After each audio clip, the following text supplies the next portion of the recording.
You are listening to RudolfSteinerAudio.com. If you are listening to the podcast of this, it is located at rudolfsteiner.podbean.com. Please consider becoming a patron. This is a reading of a collection of lectures that Rudolf Steiner gave to the workmen at the Goetheanum building. It's Collected Works, volume 349, translated by Anna Moyse, and it is entitled here, From Limestone to Lucifer, and this is lecture discussion number 5, given on the 21st of March, 1923, entitled Human Life in Sleep and Death. Good morning, gentlemen. Let us try and bring the subject we have started to a conclusion, at least for the time being. You see, we only learn to understand life if we begin to consider the sleep of human beings, which I have mentioned to you a number of times before. When we are in the fullness of life, from morning till night, we usually think that sleep will give us energy again, getting rid of the tiredness and so on. But sleep actually does much more than that. Just think about it. Looking back on your life, think of the dreams you had in your sleep. These do not always come to mind. Dreams are something we soon forget, as you all know. Though perhaps once in a while you did have a dream that you would often tell. You remember it because of the telling. But the dreams we do not tell vanish in no time at all. Going back to the time when you were boys in your memories, you'll recall many things from your boyhood and from later on in life. But your memories are always interrupted. If you think back over today, you come to the time when you slept. That is a break, something you do not remember. Your memories only start again with last night, going back to yesterday morning. So that in remembering back, we do not get the whole of our life, for the part that was during the night will always be missing. If you draw a line to show the process of remembering back, there is a period of time from evening to morning that is beyond recall. Then you have recall again from morning to evening, a pause again from evening until morning, and so on. There's a figure.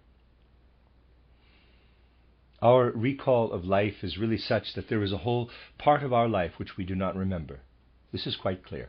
It is the time we have slept through. Let us now think of someone who is unable to sleep. As you know, many people complain of being unable to sleep. But many of those complaints should not be taken seriously. For some people will tell us they never sleep at night, and if you ask them for how long they have not been sleeping at night, they'll say, quote, "Oh, not for years," close quote. Well, someone unable to sleep for such a long time would have been dead long since. People do sleep, but they have such lively dreams in their sleep that they feel they've been awake. Now tell such a person, quote, "Have a good lie down.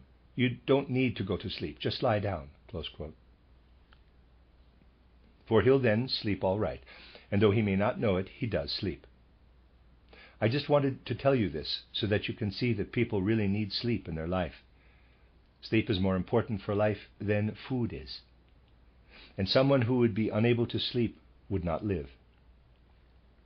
Well then, how much time do you spend asleep between birth and death? You see, gentlemen, the sleeping time is longest for very young infants. When an infant is born, he'll sleep almost all the time. Gradually, the time spent sleeping grows less. And when you've reached something of an age and reckon it up, you'll have to say that you have really slept through 1/3 of your life. And that is healthy. We really sleep through 1/3 of our lives. This has been known for a fairly long time. Only people don't like to remember things that have been known for a long time. Just as far back as the 19th century, right at the beginning of it, people writing about these things would say, quote, "Man should work for 8 hours, have 8 hours for himself, and sleep for 8 hours. That gives us 16 waking hours and 8 hours of sleep, with 3 times 8 equals 24 hours, and 1/3 of the 24 hours is given to sleep." Close quote. This was a perfectly accurate observation. Man needs 1/3 of his whole life for sleep. But of course people don't consider how important sleep is for life, for they do not care about soul and spirit today. They only concern themselves with the things they experience when their bodies are in the waking state, but not with their soul and spirit. And that is the way it is. So that people will often say in their everyday lives today, quote, "Lord, yes, it is a good thing to sleep, but all it needs is that you're tired enough," close quote. And they'll then drink enough beer at night so that they'll be able to sleep. But it is not a matter of being tired enough. What matters is that people realize the real importance of sleep. Let us clearly understand what it really means to sleep. You see, gentlemen, basically people like themselves a great deal. You see this especially when they are sick. Sick people show how much they like themselves, for they'll take very good care of themselves when they have a pain somewhere, and so on. All this is quite right and proper, but it does show that people are terribly fond of themselves. What is it they are fond of when they like themselves so much? They are fond of their bodies, and this is the great secret of life. I'd say that people are fond of their bodies, and the love they have for their bodies shows itself when something is not quite right with their bodies. But there's also a drawback to this fondness for the body. The body is active all day long. The body toils hard all day long. And the liking which the element of soul and spirit has for the body gets less and less as the day goes on, though the person is not aware of this. This is the strange thing, something we should know. During the day, when a person needs to be active all the time, the element of soul and spirit gets less and less fond of the body. That is why an infant sleeps such a lot. It loves its body very much, always wants to enjoy it. Looking at an infant, you can always see how he enjoys his body. Just think of an infant who has had his milk and goes to sleep. In this sleep, the infant relishes his digestion. He enjoys the processes that occur in his body. And he'll only wake up again when he's hungry, for he is less fond of what happens when he's hungry. So he'll wake up again. You see, therefore, that an infant wants to enjoy his body and sleep. You can make the most wonderful observations, but the academics don't do this, for they do not have the ability. Look at a herd of cows feeding in their pasture, and then lying down contentedly to enjoy their digestive processes. They are enjoying the processes that happen in their bodies. This is something we have to know. The human being really wants to enjoy his body. But it is a bit different with humans than it is with cows, and again a bit different with an adult than with a child. The young child is not yet working, and therefore enjoys his body in sleep. The cows do it all from instinct, and therefore also enjoy their digestion in sleep. The human being never gets to enjoy his digestion. Using his body all day long, he has reached a point by evening when he is quite out of sympathy with his body. He does not like it anymore. And you see, that is why he sleeps. He sleeps because his body is no longer dear to him. The antipathy a person develops to his body all day long will make him go to sleep at night. And he'll sleep until he's overcome this antipathy in his soul, waking up again when he is once more in sympathy with his body. This is the first thing we need to understand, that waking up occurs when the individual is in sympathy with his body again. And this sympathy is for all the individual organs in the body. When someone wakes up, therefore, he slips into his organs, as it were. Just think of the way waking up dreams are. Our waking up dreams are such that we may dream of snakes, for example. We are slipping into our intestines at that point and dreaming of snakes. The snakes represent our intestines. The human being thus slips into his body with spirit and soul when he is in sympathy with his body and wakes up. He has to have this sympathy, otherwise he'd always want to leave his body. And now consider this. Someone has died. He has put his body aside. The body is no longer part of the human being. The first thing to happen, as I've told you, is that he has thoughts that recall the whole of his life. And these thoughts are lost after just a few days. They disperse into the whole world. But he'll still feel sympathy for the things his body has experienced, and the sympathy will gradually have to go as well. This is the first thing we go through after death, that we must lose the sympathy we have with our body. How long does it take for us to regain sympathy for the body when we live for one day? It takes a third of the day. And because of this, losing that sympathy after death also takes a third of our whole life. Someone who has lived, let us say, for about 30 years, will need about 10 years to get rid of his whole body, so that he is no longer in sympathy with the world and with life. All this is approximate, of course. So a human being first has a few days after death when he recalls his life, and then he is weaned, I might say, from this backward look, which will continue for a third of his life span on earth. This is the average term for human beings. But it will be longer for some and shorter for others, for one person is more in sympathy with his body, likes himself more, and another likes himself less, and so on. After death, we therefore go through something which we might describe as, quote, the human being weans himself from all the things that connect him with his body, close quote. Now you may well say that the things I am telling you are really quite theoretical. How can I know that a human being is still attached to something when he has put aside his physical body? How can we know that? Well, gentlemen, to know this, we have to look at the way a human being develops in the course of life. We have the first period in life in which the human being develops, the first period of time in life. It continues until the individual gets his second teeth. First he has his milk teeth, then he gets his second teeth. Now, you see, we can say that the milk teeth are something we inherit, but the second teeth are not inherited. The second teeth come from the ether body. The ether body is active in us and gives us our second teeth. So, we have the physical body, as I wrote it up for you the other day. This gives us our first teeth. Then there is the ether body. This gives human beings their second teeth, the teeth which remain.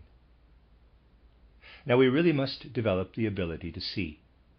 Today people only develop the ability to think, form theories, but not to see, and behold the things I have described in my book titled Knowledge of the Higher Worlds.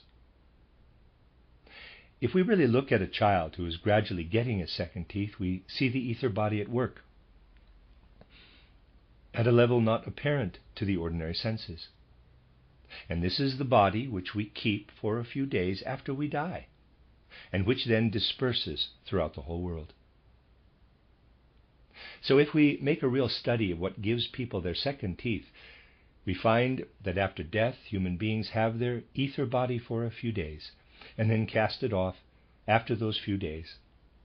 That is, the ether body goes out into the world. Now we still have our astral body then, and our I, capital. The astral body is part of us, is the part of us that goes on longing for the physical body. With the I which is inside it, we continue to long for the physical body. We may say, therefore, that man develops needs and desires in his astral body, as I told you the other day. All needs are developed by the astral body. They are not part of the physical body. When the physical body has become a corpse, it no longer has any needs. See figure 17. Thus we are able to say that the principle which gives human beings their second teeth will also be gone a few days after death. So what remains? Here we must find a way to study what begins to be particularly active in the human being from the time when he has his second teeth to the time when he reaches sexual maturity. This is another important period in human life. These things cannot be studied in modern science, where no attention is paid to them. You see, from the getting of the second teeth to reaching puberty, something is active in the child that is not perceptible to the ordinary senses. And what does this invisible principle want? It gradually wants to take hold of the whole body. It is not yet in it when the child has his second teeth and begins to receive this astral body into the whole of his body, so that it may be present in all parts of it. Then the child matures more and more. And when the astral body is wholly in the body, the child has reached sexual maturity. It is important for us to know that it is the astral body which brings sexual maturity into the child. It is, of course, not possible to study these things the way modern academics would like to study them. Modern academics only want to study the things they can lay their hands on. They do not observe human life. But anyone who has learned to observe properly what it is that works its way into the body from the second teeth to puberty knows that this is the astral body. This gives rise to all needs and desires.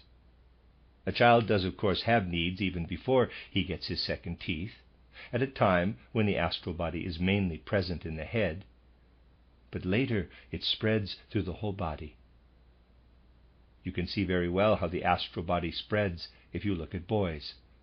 The voice changes as they reach puberty. This marks the astral body entering into the whole physical body. In women, you can see it from the way the secondary organs of their sex life, the breasts and so on, develop. This is the astral body entering into them. And human beings keep their astral body even when they have cast off their ether body after death. How long has someone been in his physical body when he is 30 years of age? He's been in it for 20 years. For 10 years he was not in it. After death he wants to be in it again for those 10 years, during which he was not in his physical body, which he has slept through. He will therefore be active in his astral body after death for 1/3 of the life he has gone through here on earth. After this time, the astral body will be satisfied, and the human being then lives only in his I. Having gone through about 1/3 of his lifespan after death, the human being lives only in his I. But this I, the truly spiritual element in man, will now need tremendously much to be able to live on. You see, it was not without reason that I have all the time told you that common sense, the rational mind, thoughts, are really spread out over the world. I have told you that everything in the world is really arranged in a sensible way, if one studies it properly. I have explained this to you by speaking of the animal world. This whole world is such that we should not imagine our own rational mind to be the only one. The rational mind we have has been taken from the rational mind, spread out in the world, like a portion of something with a ladle. Rational thinking is all present. And anyone who thinks his rational mind is the only one is as foolish as someone who thinks, quote, I have a glass of water here. The glass was empty to begin with, then it was full. That is, the water has grown out of the glass. Close quote. No, the water must first be got from the well, from the whole body of water. And that is also how we first have to get our own thinking mind from the big rational mind that is in the world. We simply fail to notice any of this in our lives. Why? Because it is something our body does. Gentlemen, if you were ever to know, I have spoken of this before, what your body does with a very small lump of sugar you have eaten, with the sugar not just dissolved in the body, but transformed into all kinds of other substances. If you knew everything that was going on there, you'd be amazed. You are amazed even when I tell you just the very beginnings of everything that goes on in the human body. But however much of it all you consider, you are always only considering a little bit. You take a breath. The breath you inhale must always be used in the whole of your body. Just think, you take a breath about 18 times a minute. And that breath you take must always be used in the whole of your body.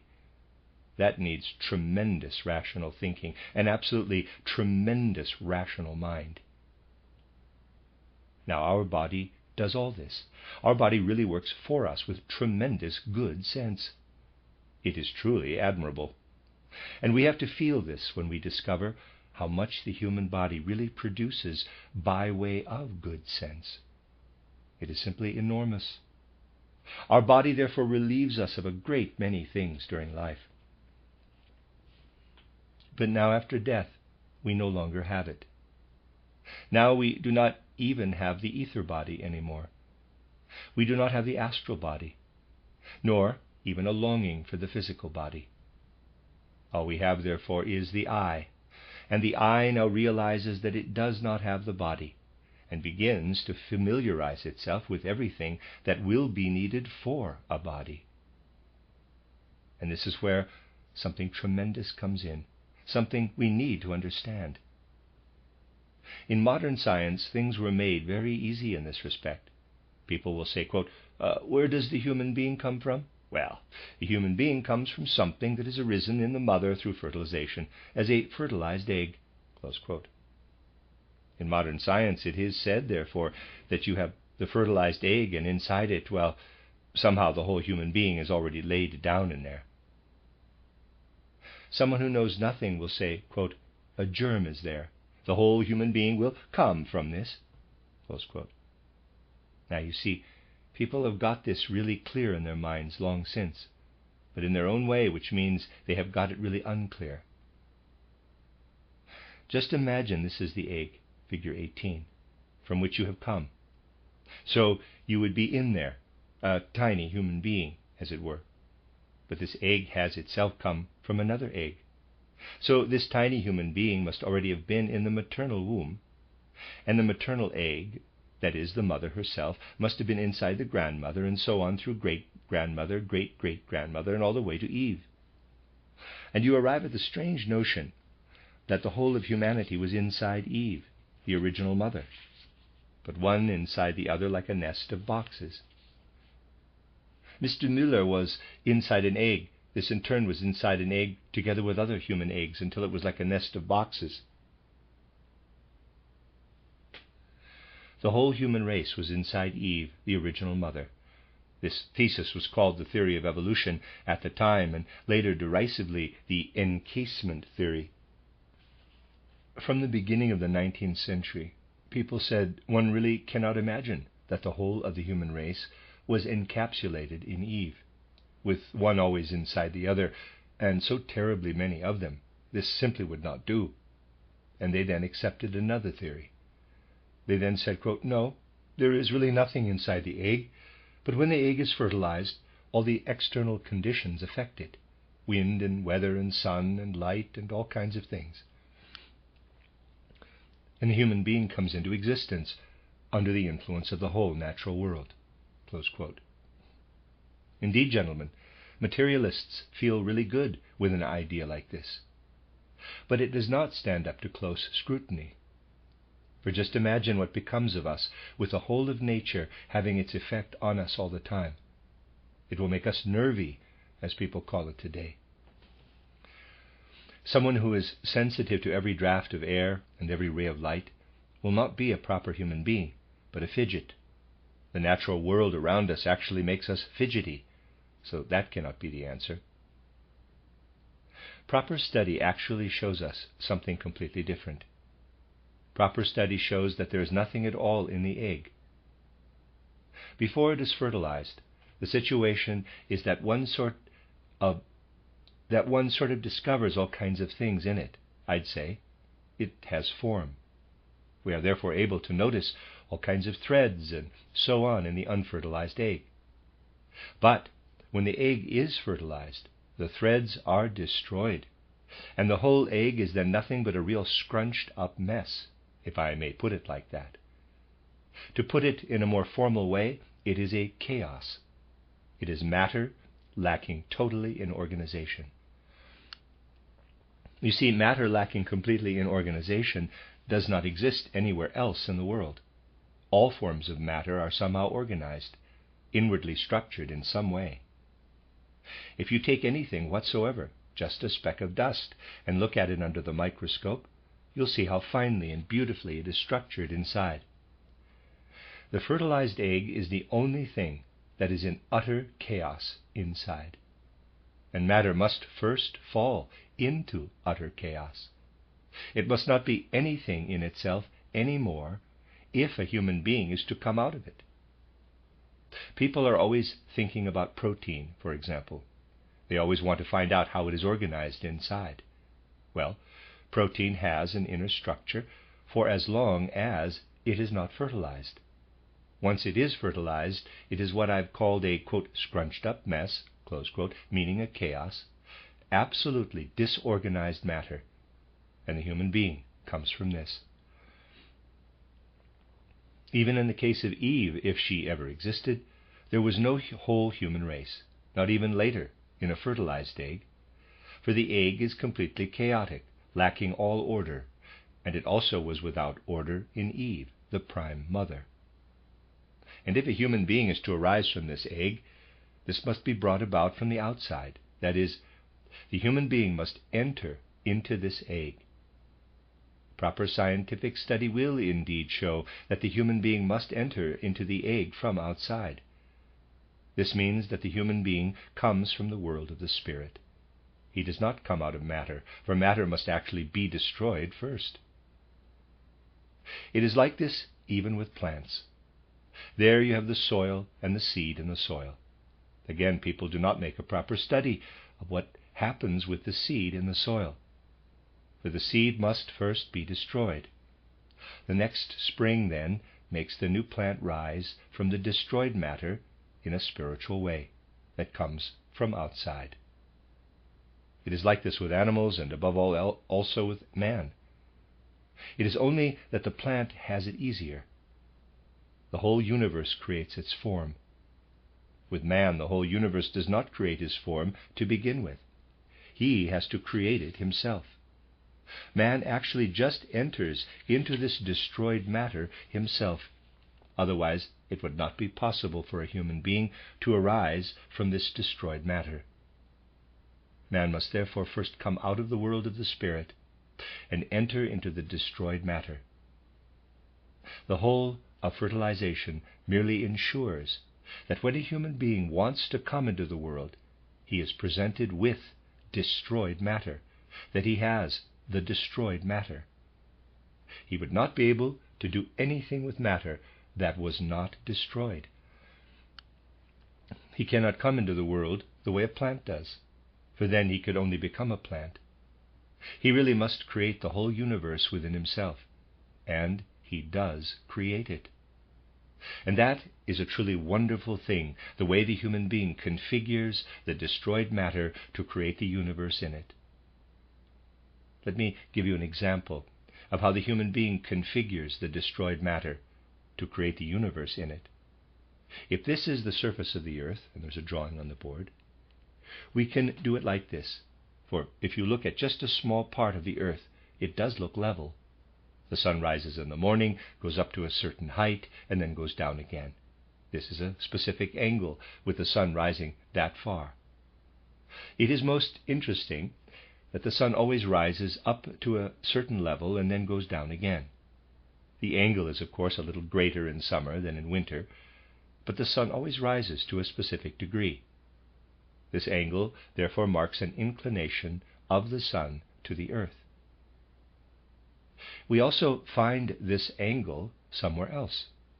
You see, when light enters into the eye, EYE, we have the blind spot, as it is called, at the point where the optic nerve, coming from the brain, enters into the eye. This is a spot where we do not see. We only see really clearly in places that are some distance away from this blind spot, where the optic nerve comes in. And this is what is so interesting. The spot where we have the clearest visual perception inside us is at the same angle to the blind spot as the sun is to the earth in its orbit. And there is something else as well. If you take the heart, it is at a slight angle. It has the same inclination as the sun has to the earth. I could tell you any number of things that would show you how everything that exists out there in the universe is also inside us in some way. The inclination of the sun is something we have in the inclination in the eye and in the inclination of the heart. We are entirely created out of the good sense that prevails in the universe. You know, gentlemen, this is something where one begins as one gradually gains some insight, to say to oneself that man is really a whole small world. Everything which exists out there in the world is recreated within the human being. Just think what it would be like if you were given this scrunched up mess, this destroyed matter, and asked to recreate all those things in there. You would not be able to do it. You see, when the I, capital, is all by itself after death, it has to learn from the whole world how to recreate the whole world.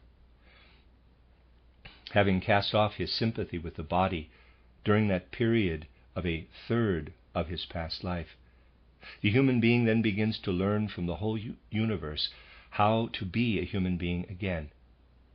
And this takes longer than a life does on earth. For the way things go on earth, well, you can learn a lot or learn a little. Most people really learn very little today. And strange as it may seem, the academics learn least of all. For the things they learn are all quite useless. They only make it possible to know what a corpse looks like, but not how a living body is inwardly brought about.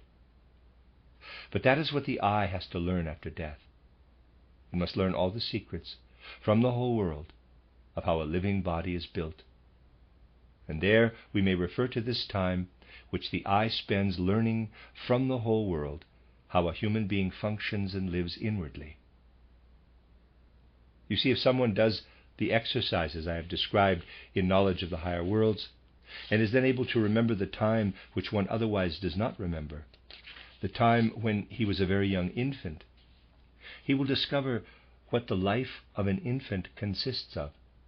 An infant who knows nothing of the world as yet, but merely uses his body, merely wriggles, merely lives his way into his eyes, into his ears, but does not yet understand any of it. In ordinary life, people do not generally look back. They'll say, quote, "Why bother about my infancy? I'm here, that's all," close quote. But when one does look back into that short period which one usually does not remember, and does so with insight, one notices what one was actually doing then. And to begin with, you get a terribly unpleasant feeling as you come to this. For the wriggling of the very young infant is an effort to forget all that knowledge of the universe. It is given over to the body, and the body will later know it. It will be able to take over that knowledge in its life. The young infant gives his body the wisdom of a whole world. It is really most painful, terribly sad, that in modern science people have not the least idea of what goes on in the life process, with a young infant giving the universal wisdom it has gained to his body, and gradually growing into his eyes, into his hands. He gradually grows into them, giving the whole wisdom of the I over to the body. Before that, the I really held the whole wisdom of the world. It may perhaps seem strange to you, but it is really so. How is it possible for someone who truly has anthroposophy, knowledge of the human being, to tell people about something about the universe? One is able to tell something about the universe simply because one is remembering one's earliest childhood, early infancy, when one still knew the whole of it, having learned it earlier, before having entered into the body. And anthroposophy really consists in gradually rediscovering this whole universal wisdom again from the body to which it has been given. Yes, gentlemen, we are not shown how to do this in modern science. It does not tell us at all how we can regain the knowledge which we ourselves have put into the body in the first place. In science, people are shown how to experiment and to learn only the things they can learn from this in a superficial way. The right thing would be to take the human being into the living body. Our students are taken to a dead body, a body that is already a corpse, and they do not learn anything about the living human being. It would, of course, be more difficult to do this, for it needs people to practice self-knowledge, looking inside themselves, for there the human being is meant to grow more perfect. But this is exactly what present-day people do not want. They do not want to be more perfect. They want to be drilled a bit in their education and stop at that. They do not want to be more perfect. People do not want this, because with the education they are given today, they are already too arrogant, I'd say, to admit that there is any room for improvement. And so I have now told you a little bit, for the time being, about the I. But we'll talk more about these things in the next 2 sessions, so that you will hear a great deal more and gradually find it easier to understand it all. You see, I've told you a little bit about what the I needs to do during the time before the human being comes down to earth again. There are people, however, who'll say, quote, "Really? I'm not interested in what the I needs to do afterward. Surely one can wait until one has died and then see for oneself." Close quote. That's what people say. Well, gentlemen, that would be the same as if the germ, having developed and been fertilized, with the human being now inside it in the maternal womb, were to say, quote, "Oh, I find it too boring to live in the womb. I'll leave early." Close quote. But it will not be a human being unless it spends the allotted 9 months in the womb. This is something it must first go through. In the same way, the I will not be able to gain living experience after death, unless it lives in such a way here on earth that it is encouraged to do so. It is therefore quite wrong for someone to say, quote, "I'll wait until after death. Then I'll no doubt see if I am something or not," close quote, and so on. People really aren't very logical. They are about as logical today as the man who swore that he'd not accept any God. He swore, quote, "As sure as there is a God in heaven, I am an atheist," close quote. That is more or less the way people are today. They use the old turns of phrase, even if they are contradictory. And so they think they can wait and see if they still exist then or not. You see, people say to themselves, quote, "Do I believe in immortality, or do I not believe in immortality? Well, if I do not believe in immortality, and it exists after all, I might fare badly. But if I do believe in immortality, and there is none, no harm will be done. It is therefore definitely better to believe in immortality," close quote. But I think you'll agree that we must not play games with our thoughts like that. It is important to be really clear in one's mind. And so we have to say, quote, "The human being must receive the stimulus he needs here on earth so that his I may really penetrate into the world in a living way after death.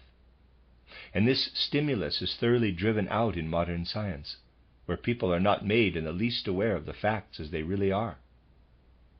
It is something that is not admitted, but it is really considered a good idea to keep people as unknowing as possible, so that they'll sleep after death and have no idea at all how to penetrate the secrets of the whole universe and thus be truly human again."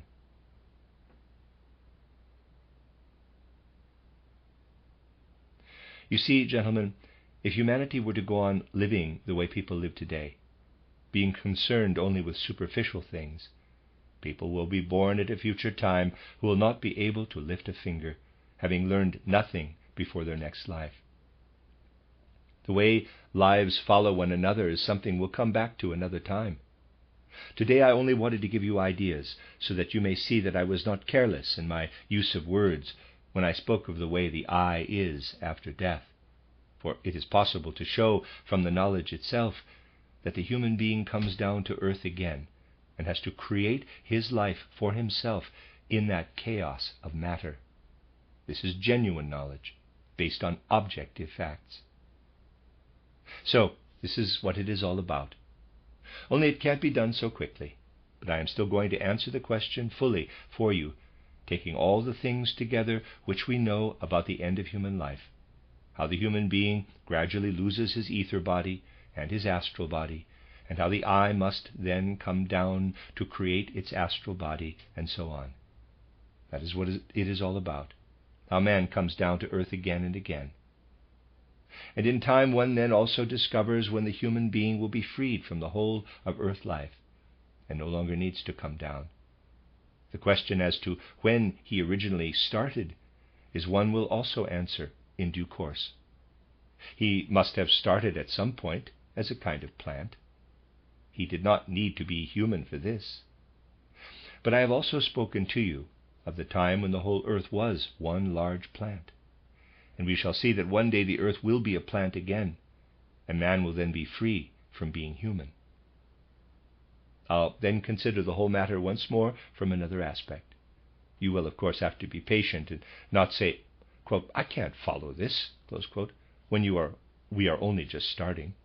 You'll see, the more we go into detail, the more it will seem plausible to you. The end of lecture discussion number 5.